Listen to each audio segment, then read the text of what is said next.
So I'm here with Mr. Flynn. How are you today? Very good. Thank you very much. Oh, Mayor, Mr. Flynn. Sorry, Mr. Mayor. Okay. Sometimes it's hard to differentiate between teacher and public office holder. So anyway, I understand that. Quick question. Now we're here for the meeting. What do you expect today and how it's going to go? Well, it's my first council meeting as mayor, other than the swearing-in ceremony. So it's not really that eventful of a meeting. It's eventful in the sense that it'll be the first meeting that I preside over. But other than that, I don't expect anything out of the ordinary. So how do you think the meeting with our new councilwoman is going to be, Miss Padilla? Well, I'm really looking forward to it, and I think she's very excited about it also. I think that she's an extraordinary person, and anybody at her age that's been able to accomplish what she's already done is pretty extraordinary to begin with.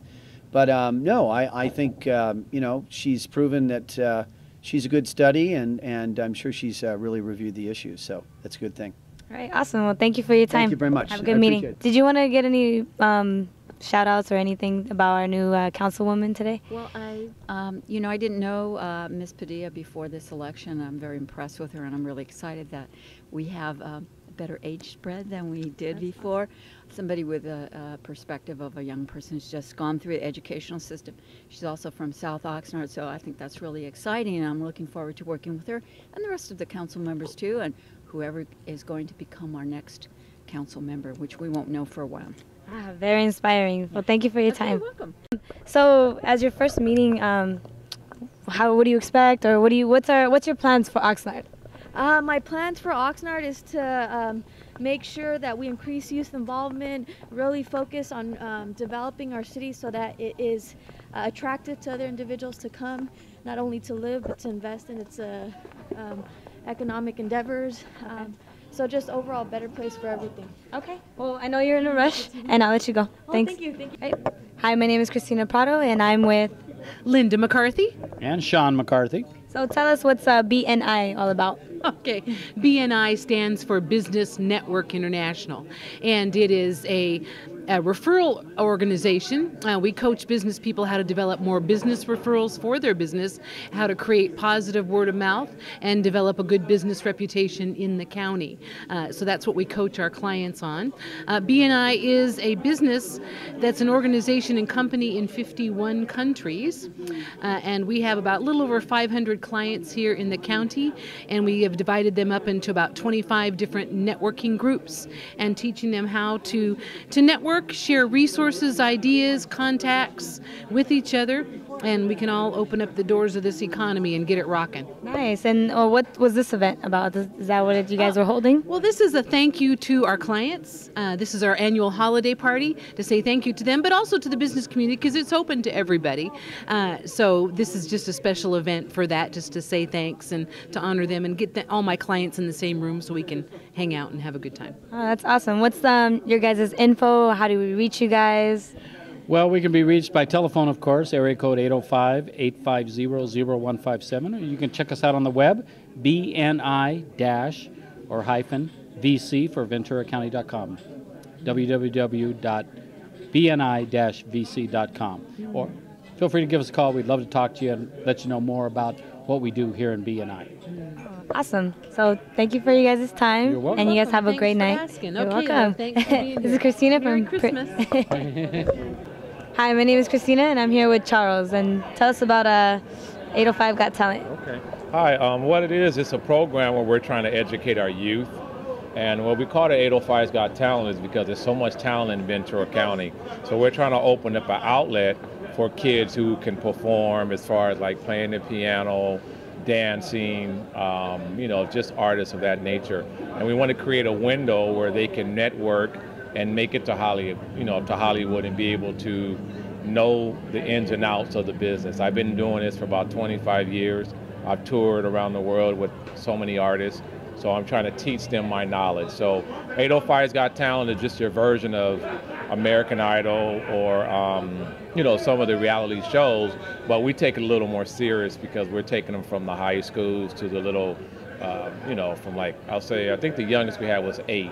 I think the youngest performer we've had from 8 all the way up to 24. Nice. So it's just an educational thing where we want to teach kids the business, teach them how to perform, and we want to be able to judge them and have professional judges judge them. So just, create an awareness of our entertainment.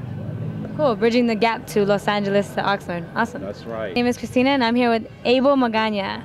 So how's this going so far with tell us about your new thing here.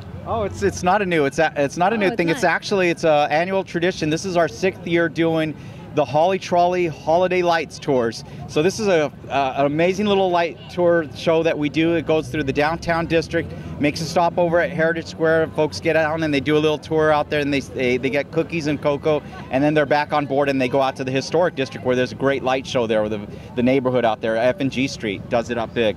Nice. So anything new this year?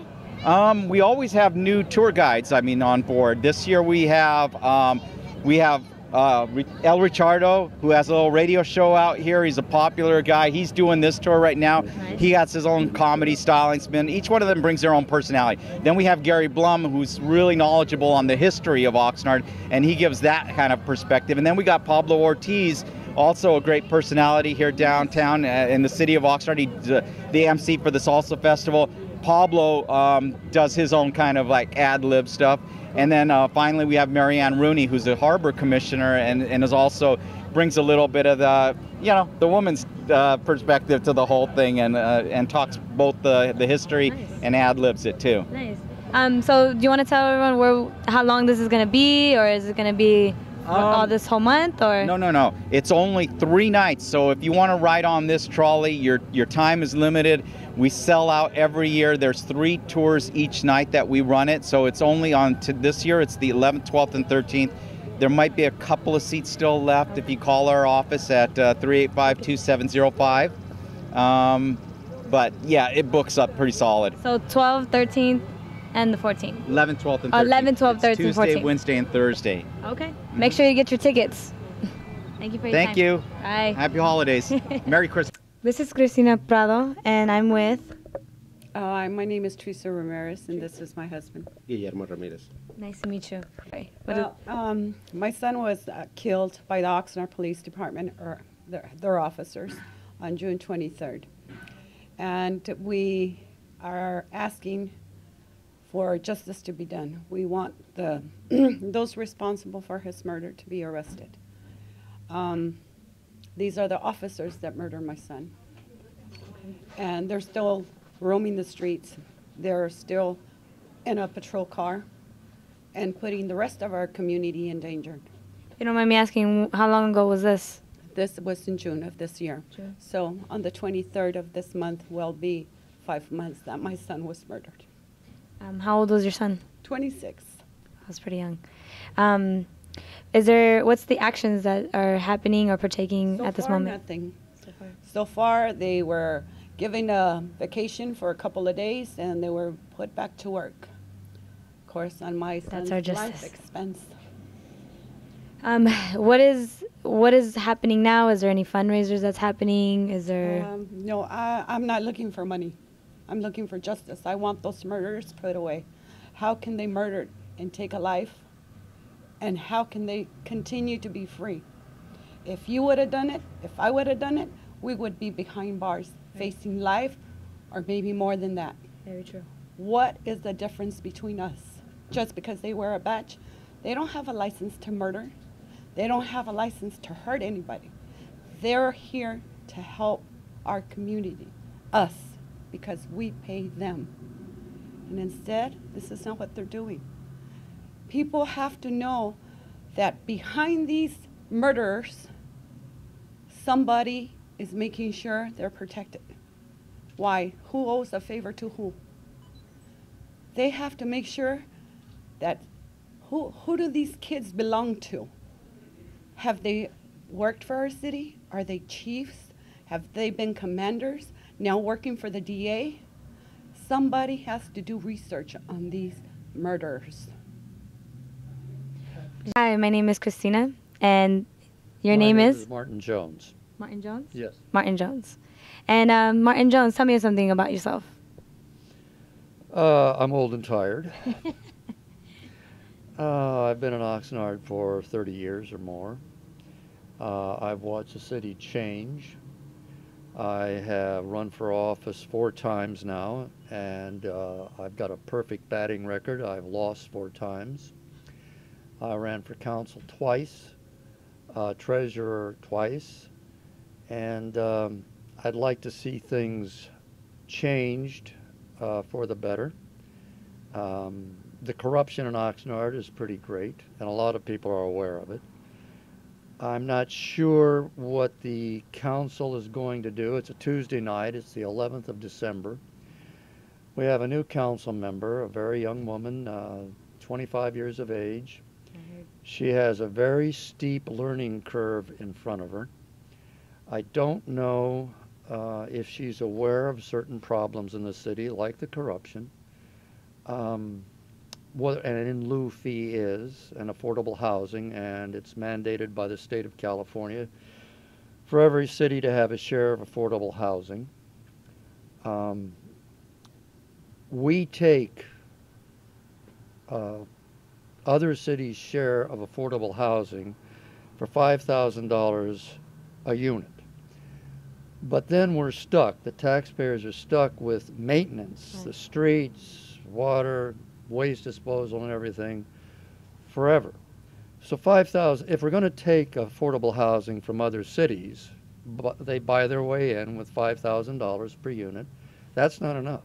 Right. Should be 50,000, 100,000 or whatever, which might persuade the cities involved to take their share of affordable housing and spread the load of affordable housing throughout the county and throughout the state for that matter. So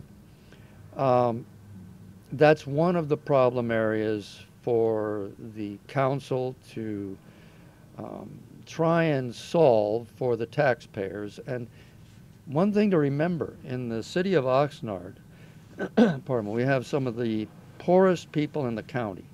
Yes, we do. When we let this happen, we're putting a burden on some of the poorest people in the area. So that alone should be reason enough to examine the problem of affordable housing for everyone. And it's not something the city has dealt with. By that I mean the council. Tim Flynn, the new mayor, has brought it up a year or 2 years ago, right. But he hasn't stuck with the problem to solve it. And that's just one significant example that our new councilwoman is going to have to deal with. And we don't know yet if she's aware of it. So it's going to be a very steep learning curve for this new councilwoman. And I don't have any particular plans in the future. So, being in Oxnard for many years, do you see any more improvement as back than 10 years ago, or how do you think the improvement now is today? Do you think we're moving forward as we should be, or we're still lacking in a lot of ways? I think the quality of life for most people have gone down. The schools are overcrowded. The streets are in the streets need repair. For some people, there's rich all the time everywhere. Okay. But the quality of life in the city of Oxnard, I think, has gone down from the 70s. Reagan became president in 1980. He ushered in a new era of anti-unions, which really there is no good middle class without a union movement, a trade union movement. And the Republicans right now would be happy to shoot me, but nevertheless, they are a real obstruction force.